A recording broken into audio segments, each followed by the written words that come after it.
Ever wonder what Saint Padre Pio would caution us about in the modern day? The potential spiritual harms lurking in gifts and offerings that seem harmless? Now, we have a lovely Catholic wisdom that we can ponder, as we learn from 9 things that our favorite Padre Pio would tell us not to tolerate from people. These warnings have their roots in centuries of Catholic teaching and in the mystical insights of saints who have peered behind the veil of our physical world. Padre Pio, with his powers of miraculous stigmata and deep spiritual insight, was attuned to how what we take in can touch our souls nearly as much as what we give. He was always teaching about being spiritually alert, about being careful about what we let into our homes, our minds, and our hearts. In this day and age, with all the gifts and offerings in the world at our fingertips, we mustn't forget the ages-old wisdom which faithful Catholics are led by. Some things can, no matter the intentions of the giver, serve as an open door to spiritual harm. As Padre Pio used to say to his spiritual children, the devil is like a rabid dog tied to a chain. Beyond the length of the chain, he is powerless to bite. You therefore stand aloof. Our faith bids us be discerning, and we'll delve into what we should say, tasks we should refuse, politely but firmly, today. So let's embark on this voyage together, as we discover how to defend our souls in a world that easily misinterprets spiritual peril. Before we get started, I challenge you to take the 100% Navy SEAL challenge to guard your spiritual life with the help of this unusual saint. Under the protection of Padre Pio, I guard my spiritual life. This small pledge of commitment reaffirms your spiritual determination and links you to our praying community. A lot of our viewers tell us this simple routine has enabled them to overcome spiritual dangers at times when they face us. Your comment reads like a profession of faith, which Padre Pio would have recommended for spiritual defenses, things dedicated to false gods and to the devil. Padre Pio also felt spiritually defiled by objects that had been sacrificed to idols and dedicated to devils. He would experience spiritual defilement. This sensitivity wasn't superstition, but its fitting correspondence to Scripture. As St. Paul cautioned the first Christians, you cannot drink the cup of the Lord and the cup of demons. That warning is just as valid now.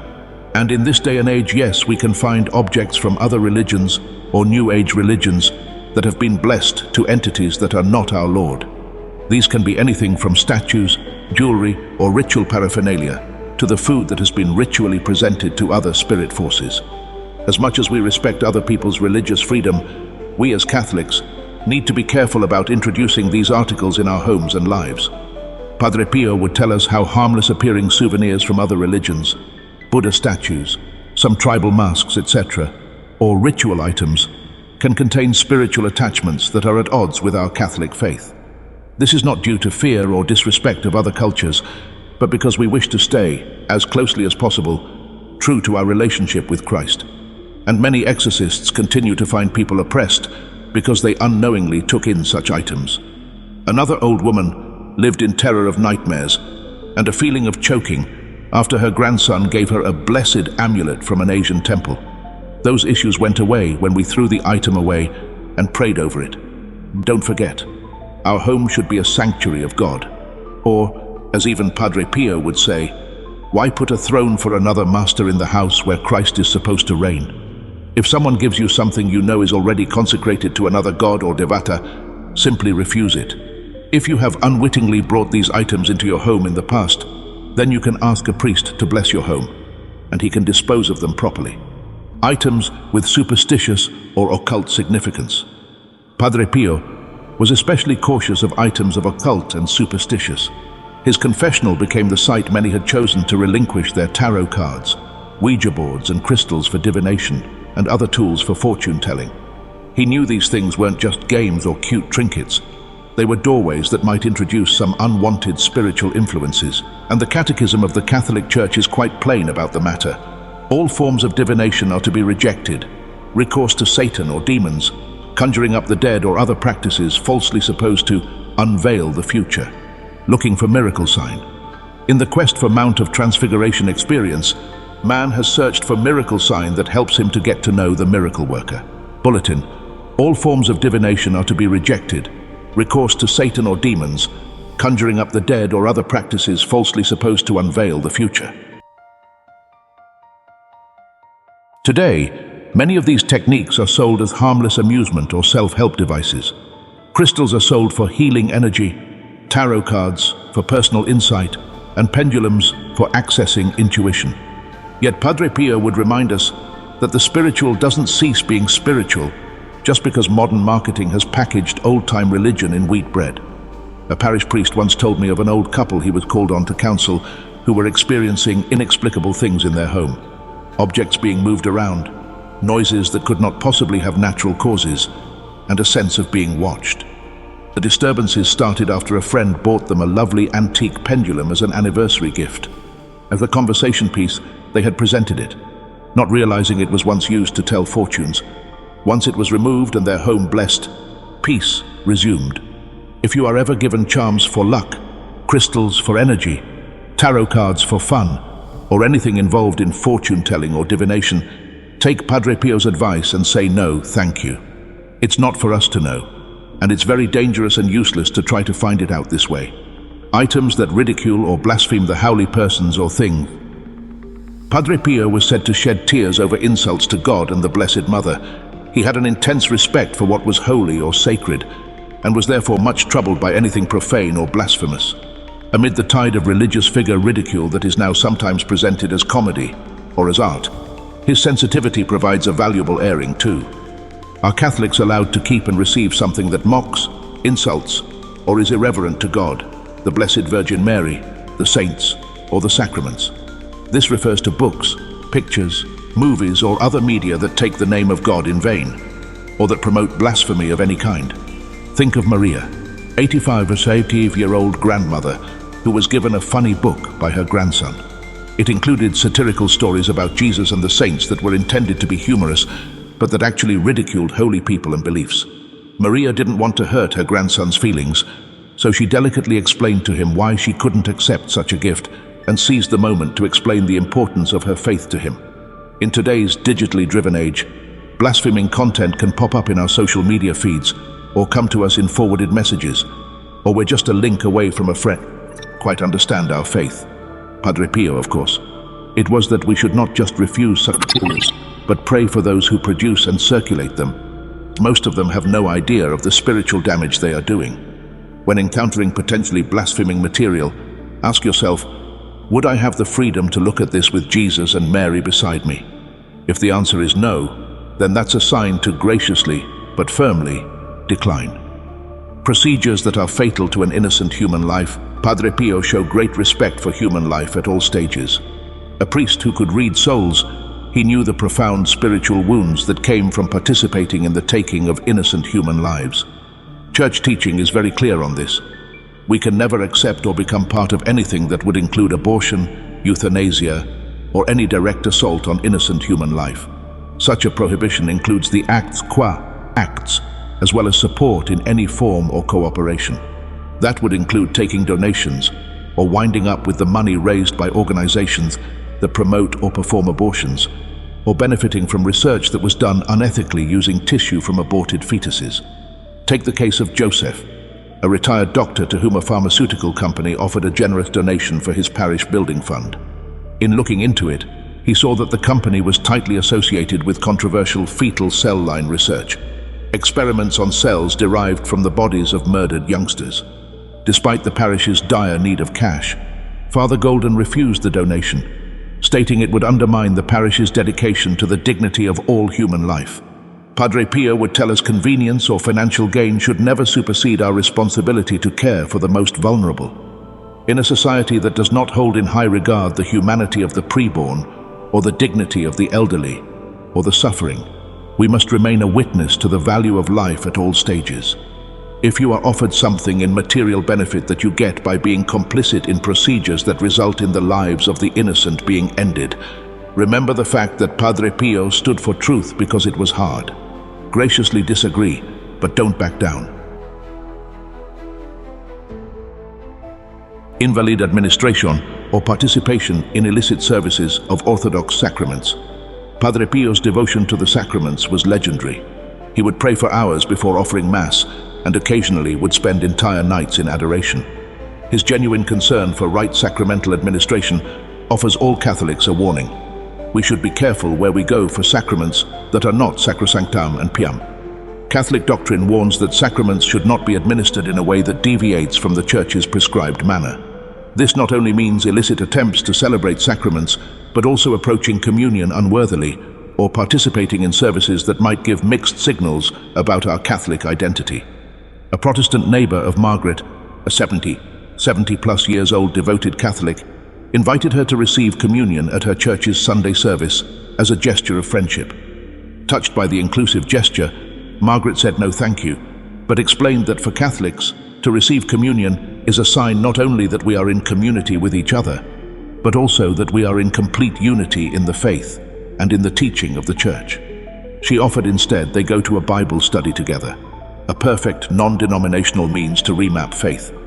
In our present ecumenical situation, one of us might be asked to join in a non-Catholic Christian service or receive sacraments other than the Catholic way.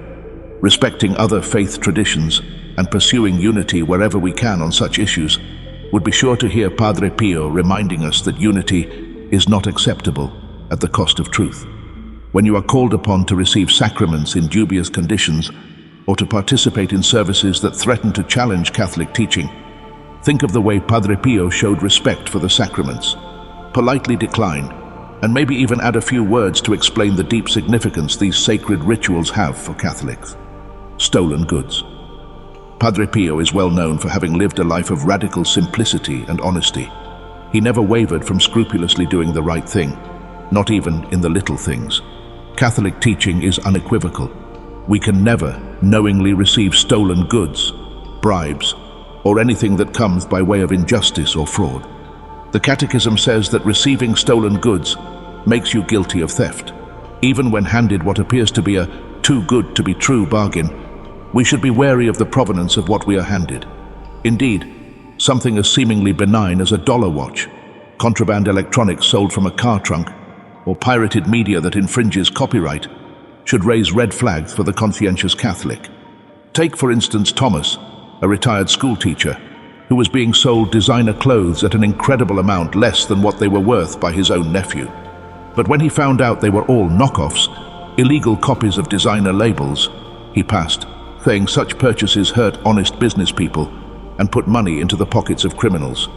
The consumer culture that treats a deal as an ethically slam dunk was never going to sit well with Padre Pio, for whom every transaction was shot with a moral charge. They are embodied in the prohibition, "Thou shalt not steal," not only in the act of stealing, but also in the act of receiving that which belongs to the other. If you come across merchandise you suspect are stolen, knockoff or otherwise shady material, think no further than the integrity of Padre Pio.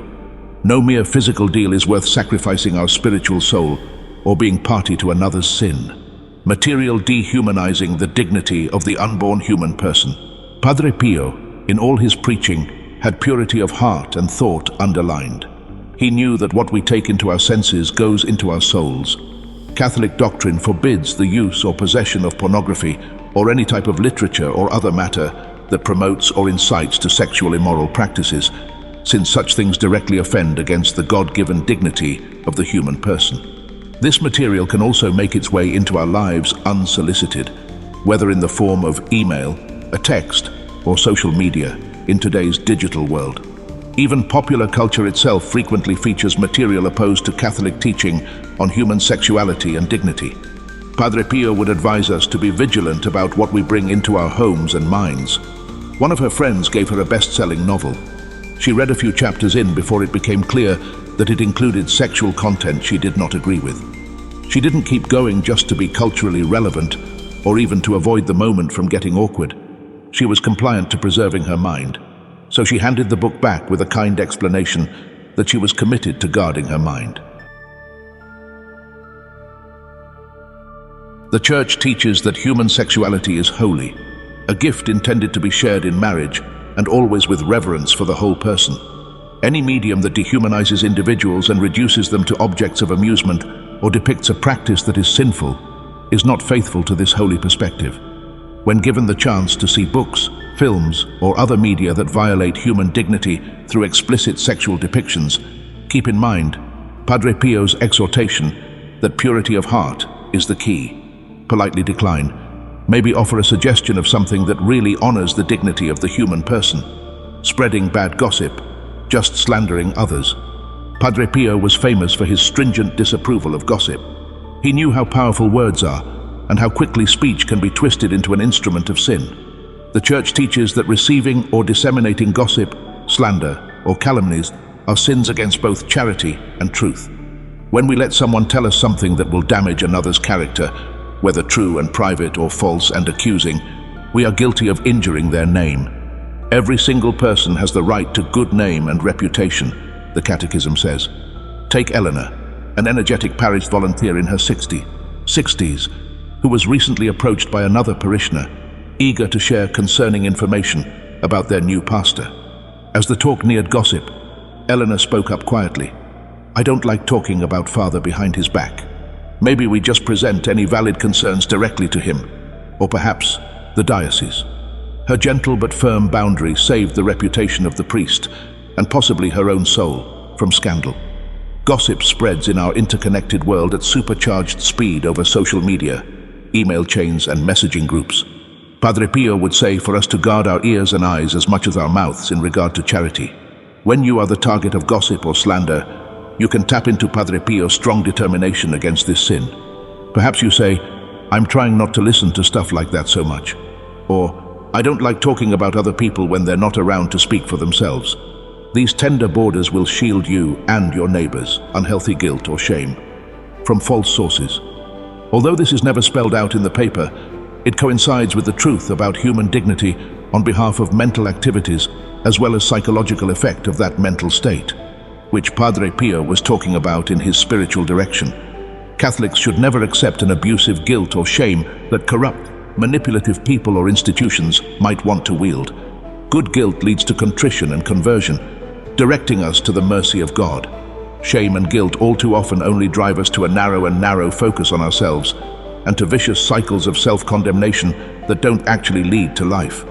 Padre Pio, despite his conventional image as a fearsome confessor, was in fact a priest of the merciful God who freed men and women from their shame. Martha, a 70-something widow, had an adult son who made her feel terrible for not giving him money, the son invoking her Catholic duty to support family. One time when she visited her pastor, he walked her through a realization. Her son was using her faith to justify his gambling, which was not unloving so much as more loving in the end. This is the invitation of true repentance, but not a call to destroy ourselves in shame. Jesus came to free us, not to guilt us into submission. If someone tries to motivate you by using your faith against you to manipulate your behavior or get something out of you, this is opposed to the truth of what the Catholic faith teaches about human freedom and dignity. If they try to lay on you unhealthy guilt or shame, even if they use religious language to do it, receive the ultimate message of God's mercy from Padre Pio. Refuse this burden, seeking counsel from a trusted spiritual director who can help you discern the difference between formation of a healthy conscience and manipulation. Some people find they have chronic unforgiveness, hatred, or grudges. Padre Pio embraced, in a difficult way, the gospel command to forgive, even when he was the one misunderstood and mistreated. Catholic teaching is unequivocal that we should never hold on to unforgiveness, hatred, or grudges in our hearts, even when those who hurt us have genuinely wounded us in real and important ways. Jesus commands us to forgive 70 times 7 and tells us that our own forgiveness is depending upon our forgiveness of others. We drink poison and wait for the other person to die when we do not forgive. Unforgiveness does more damage to us than to them that has transgressed against us.